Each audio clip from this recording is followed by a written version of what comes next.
nossas Bíblias em 2 Reis, segundo livro de Reis, capítulo 7.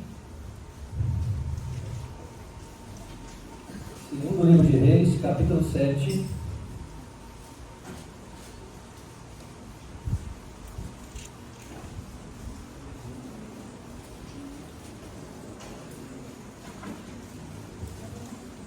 Segundo livro de Reis, capítulo 7. Versículo 7, 8 e 9. Segundo livro de Reis, lá no Antigo Testamento, capítulo 7, versículos 7, 8 e 9. Todos encontraram? Amém. Então vamos ler, irmãos. Pelo que se levantaram e fugiram no crepúsculo, e deixaram as suas tendas e os seus cavalos e os seus jumentos e o arraial como estava, e fugiram para salvarem a sua vida. Chegando, pois, esses leprosos à entrada do arraial, entraram numa tenda e comeram e beberam e tomaram dali prata, ouro e vestes e foram e os esconderam. Então voltaram e entraram em outra tenda, dali também tomaram alguma coisa e a esconderam. Então disseram uns para os outros: não fazemos bem, este dia é dia de boas novas, e nos calamos. Se esperarmos até a luz da manhã, algum mal nos sobrevirá. Pelo que agora vamos e anunciemos a casa do rei. Oremos. Pai de amor, bondade e misericórdia, nós louvamos ao Senhor pela tua santa e bendita palavra. Prepara os nossos corações para que nessa noite, Senhor, possamos receber a tua palavra misturada com a fé, e possamos sermos avivados, renovados, fortalecidos e despertados em nome de Jesus. Amém. Que tipo de homem ou de mulher Deus espera que haja no meio do seu povo?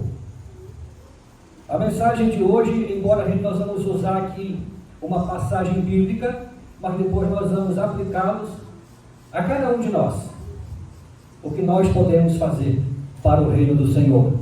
Mas antes eu quero falar sobre o cenário aqui que estava acontecendo essa situação. No capítulo 6, versículo 24, fala que o rei Ben-Hadad, nome sugestivo, Ben-Hadad, de bem não tem nada, né? Ben-Hadad, o rei da Síria, ele cerca a cidade de Samaria com seu exército e fica ali um longo período cercando aquela cidade, para com isso minar suas forças, para que as cidades que naquela época a maioria delas eram cercadas por fortalezas, mas dependiam do comércio, dependiam de outras regiões para que abastecessem a cidade. Esse rei Ben-Hadad aqui da Síria já havia, por outras ocasiões também, procurado guerrear contra Israel. E a Bíblia diz que esse rei, ele tentava arrumar emboscadas para acabar com o exército de Israel, mas tudo que ele planejava lá na sua câmara, lá no seu quarto, no seu aposento, Deus revelava ao profeta Eliseu, e o profeta Eliseu avisava o rei de Israel, que era Jorão. Para que nós entendamos, ou possamos entender, Israel nessa época já havia se dividido. Israel não era mais as 12 tribos. O estado político de Israel já havia passado por uma divisão. Lembra quando morreu Salomão e seu filho Roboão começou a reinar em seu lugar, e vieram ali alguns do povo para pleitear, para que abaixassem os impostos? E então o rei Roboão, filho de Salomão, pediu a eles alguns dias para que pensassem sobre aquilo. Foi tomar conselho com os anciãos, olha, seria bom você ouvir o povo, para que houvesse paz e houvesse união entre o povo, você possa governar entre o povo. Mas ele vai e toma conselho com seus amigos, pessoas inexperientes, e eles então, não, você deve reger com vara de ferro. E quando eles voltam para ouvir ali a decisão do rei, o rei fala: olha, o dedinho, meu mindinho, é mais forte do que os lombos de meu pai. E ali houve a separação. Jeroboão ficou com 10 tribos para o norte, e Roboão ficou com 2 tribos para o sul, que era Judá e Benjamim. Esse cerco aqui em Samaria, embora falava Israel, porque a parte do norte se chamava Israel, assim, mas era o povo de Deus, mas havia essa divisão política, cada um com seu reino e cada um com seu lugar de adoração. Lembra da mulher de Samaria?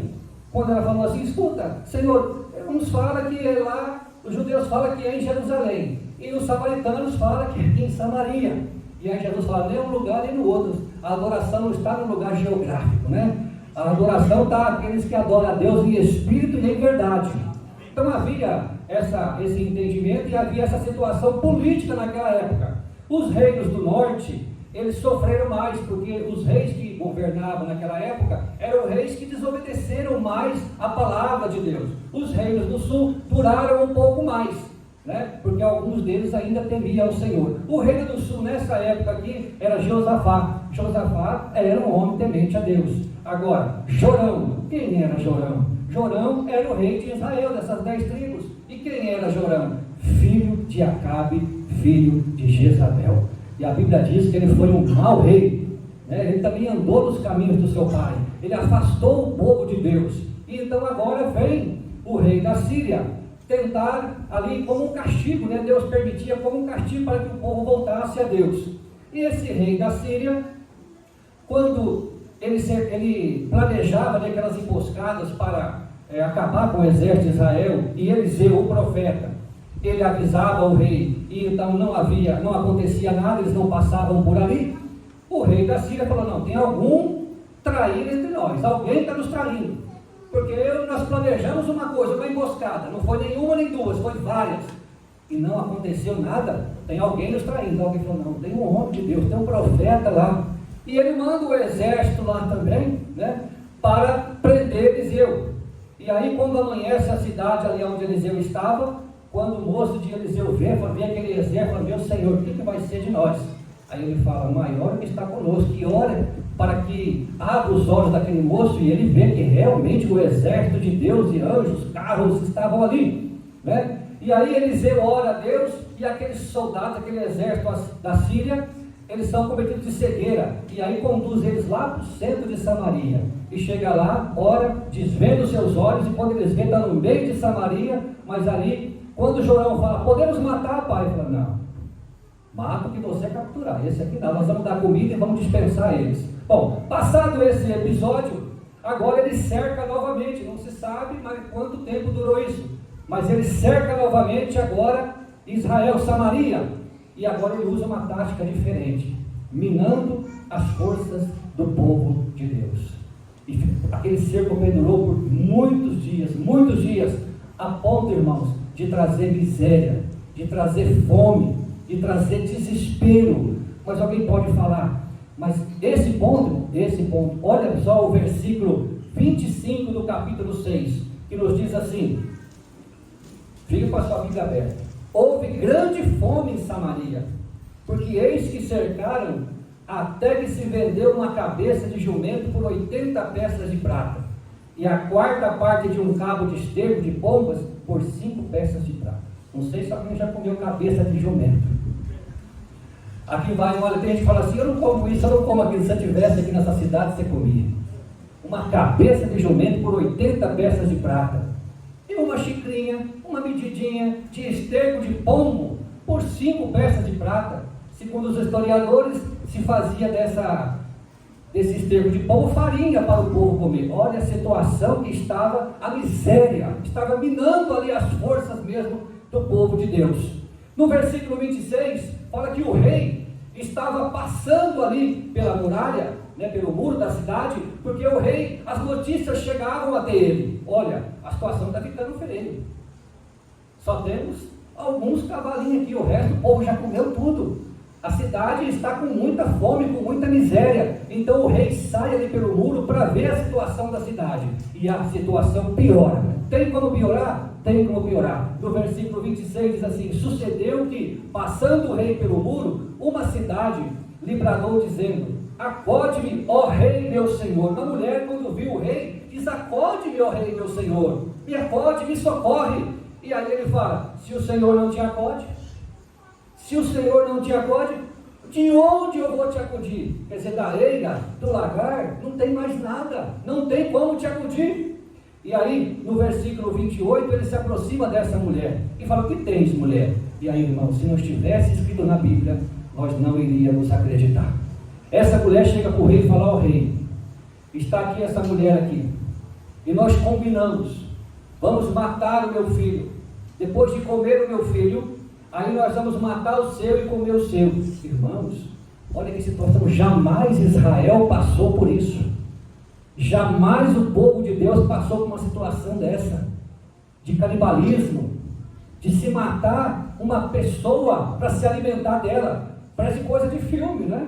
É claro que na história da humanidade já aconteceu isso, nós já vimos filmes baseados em fatos reais aí, mas olha a situação que está esse povo aqui. E quando o rei ouve isso, no versículo 30, ele rasga suas vestes, e ele estava vestido ali com sacos de carvão. Isso era sinal de humilhação, ou seja, não tem mais jeito. Chegamos ao fundo do poço, a situação é muito difícil. Só que, embora uma situação dessa, que poderia trazer arrependimento, poderia trazer um despertamento, né? O rei pega e culpa quem? O profeta Eliseu. Parece um pouquinho com a gente, né? Quando estamos passando algum aperto, alguma situação, a gente sempre culpa os outros. Eu estou assim por causa de você. Eu estou assim por causa de fulano. É a mesma coisa. Olha o que o rei falou no versículo 31. E disse: assim me faça Deus, e outro tanto, se a cabeça de Eliseu, filho de Safate, hoje ficar sobre ele. Culpou o profeta Eliseu. E Jorão sabia muito bem que era Eliseu, porque ele tinha visto ali a situação que o seu pai passou com Elias, quando ele ali procurou enfrentar o profeta Elias, e ele foi duramente reprovado por Deus. E agora Elias tem o seu sucessor, que é Eliseu, e Jorão também passando por essa situação da mesma forma. Mas ele culpa o profeta, e ele vai até a casa do profeta. E no versículo 33 do capítulo 6, ele chega lá, e ele agora muda, ele fala, e estando ele ainda falando, que Eliseu falando com eles, com os outros profetas, eis que o mensageiro descia a ele, e disse o rei: eis que este mal vem do Senhor. Que mais, pois, esperaria do Senhor? Agora ele culpa o Senhor, mas a Bíblia é muito clara quando ela diz em Lamentações 3,9: de que se queixa o homem, senão dos seus próprios pecados? Mas o homem agora culpa o profeta, e agora ele fala: esse mal vem do Senhor. Sabe por que ele disse isso? Sabe por que ele estava revoltado? Porque no começo do seu reinado, vem ali o rei da Síria sobre eles, e ele, os Moabitas, e ele da mesma forma, só que ele faz uma aliança com Josafá, com o rei de Edom, para guerrear contra os Moabitas. E aí Josafá fala assim: escuta, não tem nenhum profeta aqui, para que nós possamos ouvir um conselho do profeta? Irmão, sempre é bom ouvir o conselho de um homem de Deus. Uma vez, a um pastor, que hoje está com mais de 90 anos, que foi meu pastor, quando eu fui indagar ele uma situação, ele falou assim: por que você não me procurou? Aquilo me desmontou. Se tivesse procurado ele, um conselho dele, não teria feito coisas que poderiam ser evitado. Então, quando Josafá fala: não tem aqui um homem de Deus? Vamos buscar a direção de Deus. Olha a diferença. E aí, o que Jorão fala? Tem um aí, mas ele só fala mal de mim. Ele é só contra eu. Porque tem gente que gosta de ouvir só o que ele quer ouvir, não o que Deus quer falar com ele. E aí, quando é chamado Eliseu para esses 3 reis, o que acontece? Eliseu fala assim: não, por que você está me chamando? Jorão, você está me chamando por quê? Chama os teus profetas, chama os teus deuses. E ainda fala: se não fosse a presença ilustre de Josafá, eu nem aqui ficaria. Mas em respeito a ele ainda ora, e Deus dá livramento para esse rei e para todos que estavam ali. Então, Jorão agora está indignado: olha, esse problema aqui é o profeta Eliseu, é o Senhor que está me castigando, é o Senhor que está fazendo isso, esse mal. E aí o profeta, no capítulo 7, ele diz assim: ouve a palavra do Senhor, que amanhã por essas horas, uma medida de farinha vai ser por um ciclo, 2 medidas de cevada por um ciclo, ou seja, quase que de graça. Hoje estamos na miséria, mas amanhã por essas horas, o Senhor vai fazer isso. Aí o capitão pega e fala assim: mas nem se Deus abrisse as janelas do céu, as portas do céu, porque nós estamos numa miséria tão grande, isso não se aconteceria, não se faria. Você vai ver, mas você não vai usufruir. E a Bíblia diz, irmãos, então que a partir deste momento, o rei então falou, vamos esperar a palavra do rei, do profeta, né? Se cumprir, se não se cumprir amanhã, a gente dá o fim dele, né? Mas a Bíblia diz, irmãos, e aqui começa a mensagem, que havia 4 leprosos fora da cidade. A Bíblia não fala nada por um acaso ou por coincidência. 4 homens leprosos, 4 homens que estavam ali, esperando para morrer. 4 homens que estavam fora daquela situação, mas envolvidos naquela situação. Mas esses 4 homens representam os 4 pontos cardeais: o norte, o sul, o leste e o oeste. Esses 4 homens significam os 4 cantos da terra. E a Bíblia tem vários versículos que falam sobre os 4 cantos da terra. Porque estes leprosos, eles falam assim: nós estamos aqui. Se entrarmos na cidade, há miséria na cidade. Nós não temos nada para levar para a cidade. E nem a cidade dá alguma coisa para nós. Mas nós podemos ir lá no acampamento dos sírios. E lá, eles podem nos matar. Podem nos matar. Mas também, se morrermos, vamos morrer lá, ou morrer aqui, ou morrer lá. Então vamos lá. E eles pegam e partem para lá. No crepúsculo, na tardezinha, eles chegam lá. E quando eles chegam ali, eles veem que não tem nada, que não tem ninguém. Então eles entram numa tenda, eles veem ouro, eles veem prata, eles veem vestes, eles veem comida, e eles começam a usufruir daquilo. E começam no versículo 8 que nós lemos aqui: chegando, pois, esses leprosos a entrar na cidade, entraram numa tenda, e comeram, e beberam, e tomaram dali prata, ouro e vestes, e foram, e os esconderam. Então voltaram e entraram em outra tenda, e dali também tomaram alguma coisa, e comeram. Eles estavam na porta da cidade, tomaram uma atitude, foram até o acampamento além dos sírios. A Bíblia diz nos versículos anteriores que nós lemos aqui, que Deus fez eles ouvir um ruído tão grande, que eles achou assim: olha, o rei de Israel alugou outros povos aí, outro exército aí, fez aliança com eles, com os heteus, com os egípcios, e eles vieram até nós. Mas foi o Senhor quem fez isso. E quando esses leprosos vão até lá e constatam isso, olha o versículo 9 que diz, irmãos: então disse uns para os outros: não fazemos bem, este dia é dia de boas novas. 4 homens leprosos, 4 homens que estavam no sofrimento, que sabiam o que era sofrimento, que sabiam o que era miséria, que sabiam o que era pobreza, que estavam ali à porta da cidade. Mas esses 4 homens, que jamais alguém pensaria que pudesse fazer alguma coisa de bom, ou que Deus poderia usar uma pessoa dessa, são esses 4 homens que Deus usa para levar as boas novas para a cidade de Samaria. Porque quando eles chegam ali, famintos, sedentos, e eles se saciam ali de tudo que o exército da Síria saiu tão correndo, que deixaram tudo ali, eles trocam de vestes, eles se alimentam, eles pegam ouro, eles pegam prata, e começam a se esconder, mas aí um fala assim: peraí, a gente não faz bem isso não. Isso não é certo fazer. Esse dia é dia de boas novas. E o Evangelho são boas novas. Esse dia é dia de boas novas e nós nos calamos. Se nós esperarmos até a luz da manhã, pode vir algum mal sobre nós. 4 homens que tiveram ousadia, que tiveram coragem, que tiveram atitude, que quebraram paradigmas e que foram até lá. E chegaram lá, eles constataram aquela fartura, aquela situação, eles usufruem daquilo ali, e agora eles voltam para a cidade. Irmão, Samaria representa o mundo está dessa mesma forma. Toda situação, toda calamidade que acontecia em Samaria, acontece lá no mundo, coisas terríveis, coisas abomináveis que estão ali. Mas nós, irmãos, parecemos com esses homens aqui, que encontraram boas notícias, e eles falaram: nós não podemos deixar de falar, não podemos deixar de anunciar essas boas novas. E eles então tomam a atitude e foram até o acampamento, E foram ali, constataram. E quando eles viram aquilo, eles vão até a cidade, gritam nas portas, avisa de qualquer maneira ali ao povo, que avisa ao rei, que o rei manda ali alguns seus soldados para constatar, e falar, é verdade mesmo. E aí então o povo vai e atropela ali o porteiro. Coitado, ninguém que vai ficar na portaria. Ele colocou o homem bem na portaria, o povo atropelou e matou ele, porque Deus havia falado, a palavra do Senhor não volta vazia, é fiel, ela cumpre. E quando Deus falou, você vai ver, mas você não vai usufruir dessa bênção.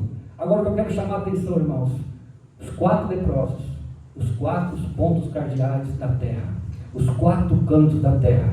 Jesus falou que este evangelho será pregado em todo o mundo, nos 4 cantos da terra. Paulo chegou a dizer, porque se eu anuncio o evangelho, eu não tenho de que me gloriar, pois a mim me é imposta esta obrigação, e ai de mim, se eu não pregar o evangelho.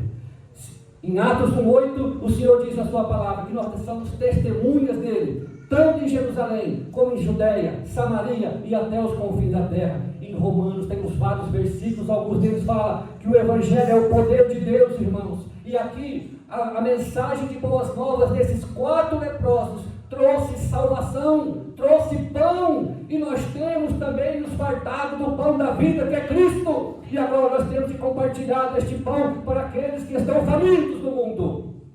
Eu tenho a boa notícia para você, Jesus é o pão da vida, Ele é a luz do mundo, Ele pode salvar a sua alma. O mundo é a Samaria, que está ali em estado de calamidade, pessoas sem esperança, pessoas que clamam todos os lados, mas não tem ali uma situação de vitória ou de perspectiva de vida. Mas chegou 4 leprosos com boas novas, com boas notícias, que trouxe salvação, que trouxe pão, que trouxe prosperidade naquela vida. Você, eu, também somos um desses 4 leprosos. Lembra quando Jesus estava pregando e chegou aqueles 4 homens carregando aquele homem e levaram até Jesus? Aquilo ali são pessoas, missionários, são os evangelistas, são os pastores, somos cada um de nós que estamos levando pessoas a Cristo, famintas, mas que vão ser saciadas pelo pão da vida, que é Cristo. O evangelho será pregado em todo o mundo como testemunho às nações. O evangelho, irmãos, é compartilhar o que Deus fez. Deus te deu o melhor, que é Cristo,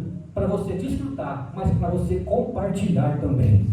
Não podemos fazer como alguns desses leprosos estavam pensando, olha, nós vamos esconder. Tem gente escondendo. Lembra dos talentos? Da palavra dos talentos? Tem gente escondendo o seu talento. Não esconda o seu talento, porque o Senhor vai requerer isso. Deus te entregou 1, multiplica ele para 2. Deus te entregou 2, multiplica ele para 4. Como que faz? Eu não sei como que faz. Faz fazendo, faz com atitude, faz com coragem, faz com quebrando paradigmas, com ousadia, sabendo que você é apenas o instrumento que vai te usar, é o Senhor. Esses leprosos, irmãos, eles vão tomam atitude, vão até ali o acampamento, com o risco de morrer, e quando eles veem aquela situação, eles falam, não podemos ficar calados, não podemos deixar de falar, não podemos deixar de anunciar, porque são boas novas, são boas notícias. E o Evangelho também é boas novas, é boas notícias. O Evangelho é o único meio que pode mudar a vida de uma nação, de uma pessoa, de uma comunidade, que pode mudar a situação, dando ao homem perspectiva de perdão, de justificação, de vida eterna. Só o Evangelho de Cristo. E você tem isso, você tem o pão da vida. Mas vamos fazer como esses leprosos aqui, conversar entre si e falar, nós não podemos guardar só para nós o pão da vida, nós temos que compartilhar. Deus nos deu o melhor, nós desfrutamos do pão da vida. Como é bom dizer, eu fui salvo, eu fui alcançado por Cristo, eu fui liberto, Cristo me alcançou, alguém falou de mim, de Jesus, alguém me disse o pão da vida, e hoje eu tenho satisfação, eu tenho alegria, certeza da salvação, certeza da vida eterna. Compartilhe isso com as pessoas. Não podemos deixar de anunciar as boas novas do Evangelho de Cristo. Que Deus os abençoe, irmãos. Samaria é um mundo que está perecendo naquela situação. Iriam morrer todos. Se não fossem esses leprosos, eles iriam morrer de fome. Mas alguém foi lá e levou boas novas para eles, e houve salvação. É para isso que Deus te salvou, para que você também possa ser uma bênção, um canal de bênção, um instrumento, anunciando as boas novas de salvação para aqueles que precisam, que estão na mesma situação de Samaria. Que Deus os abençoe, que o Espírito Santo fale em seu coração, mas vamos ter em nosso coração. Hoje é dia de boas novas. Eu usufruí do pão da vida, mas tem muita gente passando fome espiritualmente falando, e eu preciso compartilhar deste pão, o pão da vida descido do céu, da paz, saúde, vigor, salvação, libertação. Só esse pão, irmãos, só esse pão da vida que pode saciar a fome do mundo. Que Deus os abençoe, que Deus continue falando em cada coração.